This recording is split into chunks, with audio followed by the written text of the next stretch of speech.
Yo, Nakama around the world, welcome back to Konkurosaki Corner. It's your boy Vim, Yo. boy Serge, That's for me. and myself, Rook. And we're here once again to bring you another chapter review / discussion of One Piece chapter 986, My Name. My name, baby. But if you haven't already, don't forget to smash the subscribe button. Don't forget to hit the like button. And don't forget to show the video. The more you share, the more we grow. Absolutely, man. But let's get this cracking. 2 weeks. Good news anyway. Let me just start off. There's another chapter next week, which I'm very happy about. But front cover, chapter 986, My Name. We see the Beige family is escaping from the Navy, and the weird man they call Dad. So he didn't get the embrace from his twin daughters. They still haven't clocked. I don't understand how they missed out on the ugly resemblance that is just like they're twinning. They're twinning. Like it's like that's your dad, man. You don't need a DNA test. It's like looking in the mirror. You're all ugly. But either way, they want to disrespect their daddy. It's cool. Let's keep it cracking, keep it moving. So chapter started off real cool, man. We got Denjiro and Kinemon. Now, what I want to ask you guys is there's a nice little flashback scene. You know, they all like at the rear entrance. And then they have a little flashback scene with Oda and they're remembering.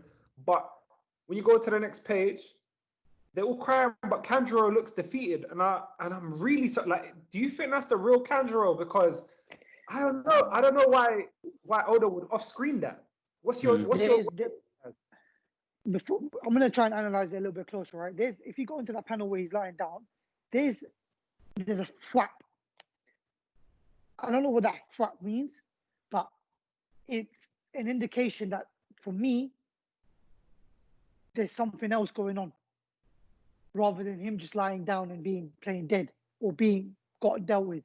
Because Oda doesn't do sound effects or doesn't direct you to a particular wording for no reason. So is that, the paint's run out or the paint spilling out? What is it about that flap that makes it significant for him to do that at that point? Sorry. Okay, now the only thing I was gonna say is obviously with Ueno Kuni, Oda has been moving quickly, so it could be that he doesn't deem it, but it's just not like Oda. Oda really takes his time with stuff and he doesn't leave out any detail. So I mean, my bet is that that's not him, or that he's fine, or that he comes back into the picture one way or another. But it's just interesting. Yeah, I'm reckoning that they had a discussion about something, and it didn't finish as dirty as we think it did. Like something like, I'm sorry, my brothers, or whatever, blah blah blah, and they're just moving on now. Maybe he's just resting, for all we know. See, Kinemon, and maybe because I've seen. I'm not going to try to divert too much off topic, but I just want to say how I feel about Wano, this war at the moment, the feel I'm getting. I don't know if it's just the build-up yet, but I haven't got the Marineford feel yet. Maybe because when we see an anime, we're getting the lights camera action, so it may not be the same just yet, but it's going so fast. I'm like, everyone's just getting wiped out. We're not really getting fights to that extent. But again, maybe I'm speaking too soon. Just to add to that, I know Onigashima is big and all that stuff, but everything seems to have been centralized into the kind of dining hall, like where all the main characters are. Like, I just can't picture all these big fights happening in the same place. This is like a thing. It's like, how do they get from here to there to there to everywhere? It's kind of crazy. But yeah. Well, we see Kinemon bump into Izo, Spud man. Yeah. Like, how you doing? Yeah. I like the translation. The official translation is super cool, man. So this is where you've chosen to make your last stand. And Izo says, I've missed too many chances for a glorious and meaningful death. Is that foreshadowing for something, man? Like, it's like Oda doesn't play with death lightly in One Piece, and Izo even just saying that is just like, wow. I'll give you that, but I will tell you this: we're in the land of samurai. It's honorable. We are here. I'm ride or dying. I'm not coming here to mess around. if I'm willing to lay my life down for what I stand for, this is why I'm here. So he's more Oda's character building for individuals who have that honorable stance about them. Don't worry, I'm ready to go. Yeah, even though he wasn't around, he hasn't lost his way. Yeah. Exactly. Then we jump to the scene, to the execution, and we see what seems to be Orochi's chopped off head, and that just don't look real to me. So I think he's hiding somewhere. Personally, I mean, as much as I love him to be gone, I don't think Oda kills him like that. But the Oniwabanshu, Fukurokoju, has said, "Mate, the ninjas are yours, mate." Like, I don't want it. I ain't playing. Then you've got former Mimawarigumi captain Hotei. So he says all the samurai, 5,000 strong, pledge allegiance as well. And the disappointment in Hyogoro is just like, wow, you cowards. Like, you lot just literally changed sides. Like, that's not the way of, like, there's no warrior's pride, man. See, the funny thing is, it's sort of, these guys changing sides so quickly at the drop of a hat. It's them as characters themselves. There's not going to be much more than griminess from that level, regardless. So they're going to be, it's like thick as thieves already. So they already know, oh, well, I'm going with the strongest winning team. I'm not going for no losers. But it's the irony is, as Kaido said, I'm familiar with the great loyalty of samurai. If you choose to fight us and die, I'll give you my praise. They don't want no praise. They don't want that. They don't want that. Kaido, what Oda's doing with Kaido, he is really setting up a real cool character so far. Because, like, regardless, I like him. Like, he's... Yeah. I really like him. I wasn't a big fan of Big Mom, although I was impressed by her. But he's really, like, he's developing that character from his introduction to all the suicide attempts to the whole... to this. Like, there's something about this character that he's just grooming him to be just this lovable villain, like, or respectable villain. But it's just, will you die like your liege, or will you conquer the world with us? It's like, oh, man. But then, you know what? I'll give the samurai one pardon. It's like, you can't expect everyone to have a king's heart. They are standing before two Yonko, before three commanders. Like, the presence of these, you know, what they're standing before. It's like, you know how people follow Luffy? People follow Luffy because of his spirit. You don't become a Yonko unless you've got an amazing spirit, and you got two of them there. So, I mean, and I wouldn't even, like, bash on people like Fukurokoju and the rest of the ninjas, samurai, because it's like, they just literally they're going to follow the strong, man. You can also see people with traitors to Odin, but they went to the strong. That's how, it's a dog-eat-dog world.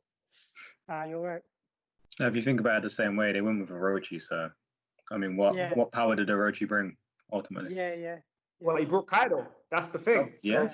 The power to recruit. And Kaido took the middleman. Easy.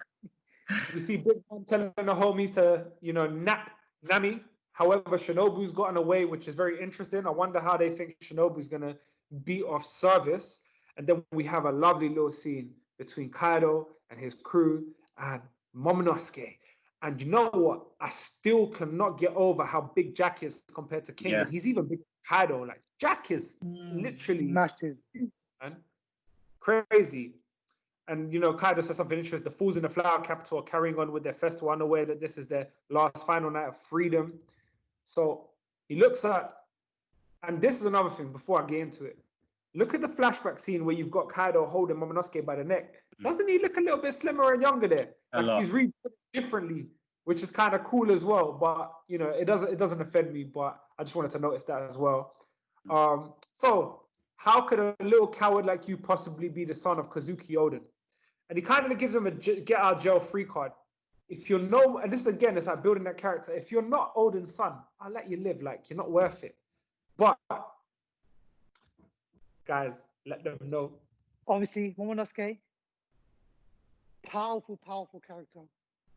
He said my name, and then obviously he was going through a flashback. He was speaking to his dad about what his real meaning of his name was, and Kozuki Momonosuke, the man who will be the shogun of Wano. It's a message that rings everyone's, and they start laughing at him. Yeah. It's all the courage that Momonosuke showed is the man that his son is his father's son. It's not even that, but he's crying while he's saying it. But the flashback, I mean, I don't want to paraphrase because it's dropped so beautifully, especially in the official translation. It's like he flashbacks to his dad. He goes, "What's that? Where your name came from, Momo, is a name that means second to none." It's like, and he says it, Kozuki Momonosuke, the man who will be Shogun of Wano. Now, in between that, we see a few little kind of cool scenes, so I don't want to overlook them because they're not, we see Luffy take the cuffs off Yamato, and I think that's what caused the explosion in the later scene that kind of helped them enter because he just dashes them. So obviously, again, he's getting proficient with that next level of armament Haki. We see a little scene. We got Oti and Page One, and they're communicating with who's who, saying that Straw Hat Luffy and Yamato are heading for the stage. They're saying, Yamato, you pay for this. We kind of jump around everywhere. We see Choppermon and Usopp. They're marching through, doing all their bits. Then we jump on and we see Kawamatsu slashing up people.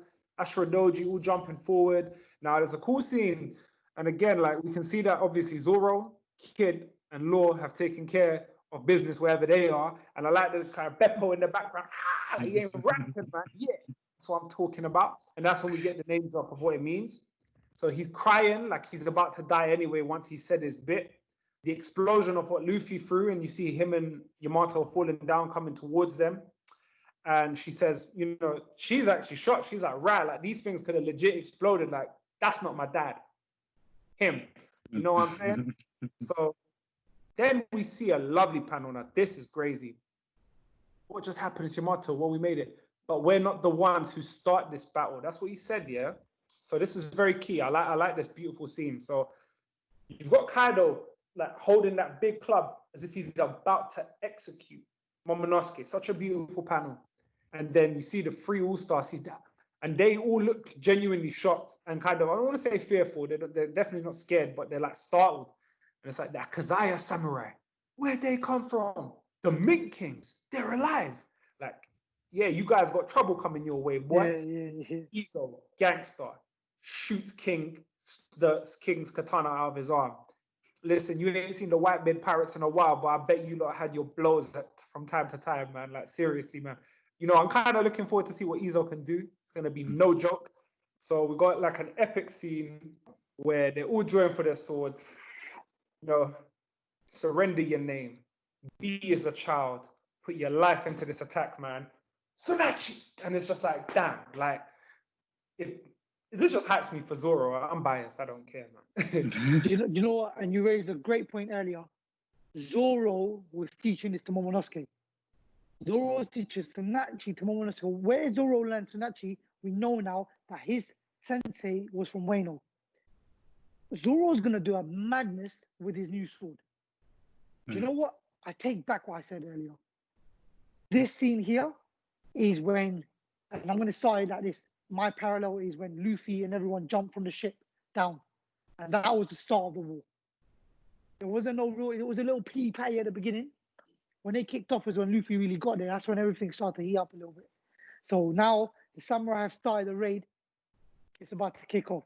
Mm-hmm. How we get these fights, it's going to be difficult for us to translate, especially in this line hall. I'm not going to say that people are going to run away, but I'm going to say people are going to move. And I say this now because, Sergio, you said Onigashima is big. There's a poneglyph in Onigashima. Who's protecting it? These guys that are the All-Stars, right? Although they have a job to do in terms of making sure that their boss is good, or however it may be, they've also got to protect their crew. It's business, and the business is a poneglyph to an extent. Yep. So who's going to move to that? Who's going to do, I'm going to go here, and there's got to be different parts to the island that they've got to move to have a different type of fight. I mean, I really do like that, the way Oda did it is a big thing going on about honor. And even Luffy's like, we're not the ones to start this fight. It's just the respect that this is about them. He knows the story of Oda, and he knows this is the Kazaya 9's moment, but he's here to pummel Kaido. So his thing is, I'm going to beat a Yonko. I'm here to support because deep down he knows obviously they can't. But let them draw first blood, and now we're going to get busy. That's what it's about, man. But we've got the Toby Roppo. I think there's going to be a lot of like kind of backstabbing and all sorts. Like, I mean, I still question Big Mom's motives. You know, has she got one of her kids to go and steal the glyph from Kaido herself? Because Bro, the one, her firstborn's in the sea. Prosper. yeah, Pearl. He's there on his own. He's that's what I'm not saying. going to lunch and drink.